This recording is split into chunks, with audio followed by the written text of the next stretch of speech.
Hello दोस्तों, आप सभी का स्वागत है आपके अपनी यूट्यूब चैनल पर। देखिए, आने वाले समय में क्या है कि रेलवे के बहुत सारे एग्ज़ाम्स एक ही साथ होने वाले हैं। जैसे ALP का होने वाला है, टेक्नीशियन का होने वाला है, NTPC का होने वाला है और ग्रुप डी का होने वाला है। तो देखिए, वहाँ पर क्या होता है कि सामान्य विज्ञान जो है इसका वेटेज जो होता है बहुत ज़्यादा से ज़्यादा सामान्य विज्ञान का वेटेज जो है ये बहुत ज़्यादा रहता है। इसके बहुत ज़्यादा क्वेश्चन पूछे जाते हैं। तो देखिए, जो स्पीडी की रेलवे की वन लाइनर की रेलवे सामान्य विज्ञान की बुक आती है, जिसमें 31 वर्षों का हाल दिया हुआ है। मतलब वन लाइनर के माध्यम से 1992 से 2023 तक जितने भी रेलवे के एग्जाम्स हुए हैं, जो भी वन लाइनर क्वेश्चन एग्जाम में पूछे गए हैं, सारे क्वेश्चन इसी बुक में दिया गया है। और मैं क्या करूँगा, इस बुक को मैं पार्ट बाई पार्ट को कवर करूँगा और इसको पूरा कंप्लीट रेलवे के एग्जाम्स आने से पहले हम इसको कवर करने वाले हैं।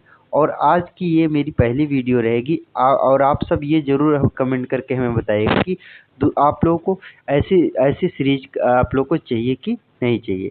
इससे क्या होगा कि हमें पता चल जाएगा आप लोग की डिमांड क्या है। और अपने यार दोस्तों को ज़रूर शेयर करिएगा, जिससे कि बहुत ज़्यादा से ज़्यादा लोगों को बेनिफिट हो सके। और अगर वीडियो अच्छा लगे तो लाइक ज़रूर कर दीजिएगा। चलिए आगे बढ़ते हैं।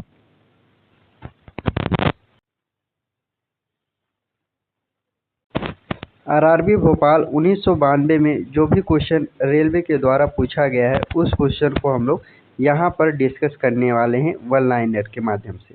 पहला हमारा क्वेश्चन क्या दे रखा है, एनिलिडा ग्रुप।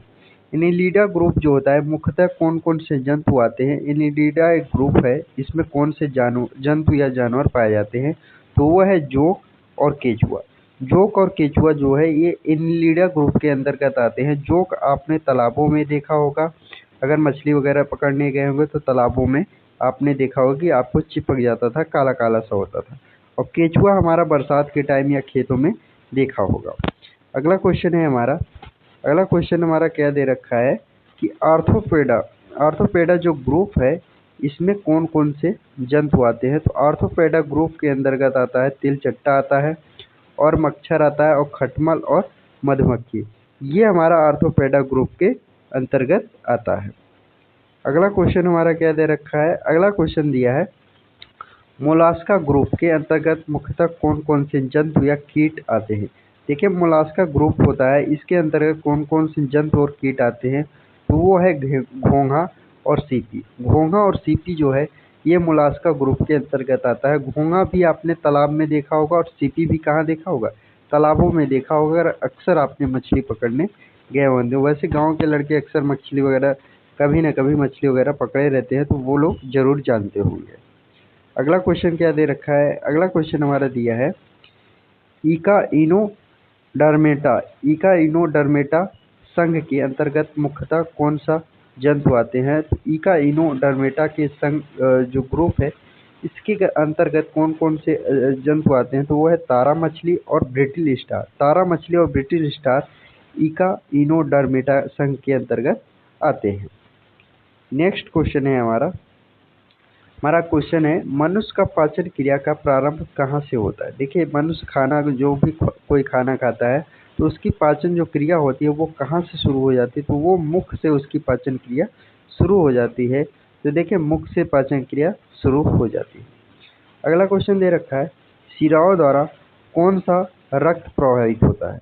यहाँ पे अगला क्वेश्चन हमारा क्या है कि शिराओं के द्वारा कौन सा रक्त प्रवाहित होता है, तो वो है अशुद्ध रक्त शिराओं के द्वारा प्रवाहित होता है। तो जैसे कि शिराएं क्या होती है कि शरीर से रक्त को कहाँ ले जाती है, फेफड़े में ले जाती है। फेफड़ा फिर वहाँ पे उसको प्योरीफाई करता है। उसके बाद हमारा क्या कहता है कि धमनी जो होता है, धमनी धमनी हमारा क्या होता है कि वो उसका काम क्या है कि उसका काम पूरे शरीर में शुद्ध रक्त को पहुँचाना है। और शिराएं क्या करती है, शरीर से अशुद्ध रक्त को फेफड़े के अंदर ले जाती है। और जो हमारा रक्त होता है वो कहाँ पर शुद्ध होता है, फेफड़े में शुद्ध होता है। अगला क्वेश्चन है हमारा धमनी द्वारा कौन सा रक्त प्रवाहित होता है। धमनी के द्वारा कौन सा रक्त प्रवाहित होता है, तो वो है हमारा शुद्ध रक्त धमनी के द्वारा प्रवाहित होता है।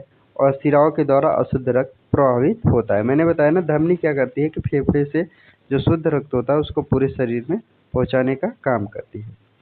अगला क्वेश्चन हमारा दिया है कौन सा विटामिन जल में घुलनशील। यहाँ पे पूछा है कौन सा विटामिन जल में घुलनशील है, तो वो देखिए बी और सी जो है एक साथ आते हैं। ए बी सी डी आपने पढ़ा होगा, तो बी और सी जो है ये जो ग्रुप ये है विटामिन, ये जल में घुलनशील है। उसके बाद जो और विटामिन है उसको याद रखने की ट्रिक है कीड़ा, KEDA कीड़ा। इसके माध्यम से आप शॉर्टकट ट्रिक्स याद कर सकते हैं।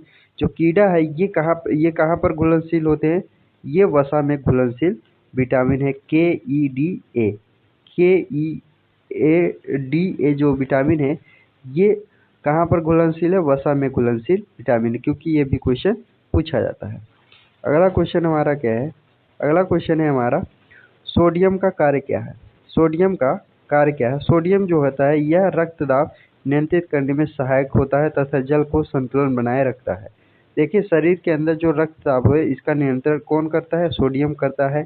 सोडियम की अगर कमी हो जाएगी रक्त दाब में थोड़ा सा अनियंत्रित प्रभाव देखने को मिलेगा और जल का संतुलन बिगड़ जाएगा।